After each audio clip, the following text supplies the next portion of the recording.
আসসালামু আলাইকুম রহমতুল্লাহি ওয়া বারাকাতু। খামারে একটা ম্যানেজমেন্টের ত্রুটি ছিল, ওই কারণে আমার মুরগির বীজ ডিমের পার্সেন্টেজ অনেক কম আসতো, তাই ওইটা আজকে সেরে নিলাম। মোরগ মুরগি সবগুলো একসাথে থাকার কারণে, 3-4টা মোরগ একসাথে হওয়ার কারণে আর দেশি মুরগি হওয়ার কারণে এগুলো একে অপরকে অনেক মারামারি করে, একদম মৃত্যুর আগ পর্যন্ত মারামারি করে। তাই এদেরকে আলাদা করতে হবে। আর তাই প্রতিটি, এখানে দেখতে পাচ্ছেন এখানে 3টা খোপ তৈরি করতেছি। প্রতিটি খোপে 8 থেকে 9 পিস করে মোরগ মুরগি রাখা হবে এবং প্রতিটি মুরগির জন্য 3-3.5 স্কোয়ার ফিট করে জায়গা দেওয়া হয়েছে। যত বেশি জায়গা দেওয়া হবে অত বেশি মুরগি সুস্থ থাকবে এবং একে অপরের পালকও খাবে না, মারামারিও করবে না।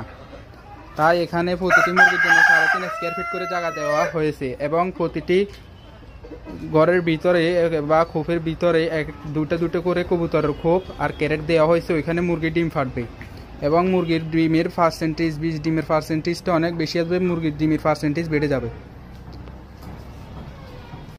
আপনারা সবাই চেষ্টা করবেন এভাবে দেশি মুরগিকে আলাদা আলাদা করে পালন করার। একসাথে পালন করলে মুরগির অনেক ধরনের সমস্যা দেখা দেয়। সবাই ভালো থাকবেন। আসসালামু আলাইকুম।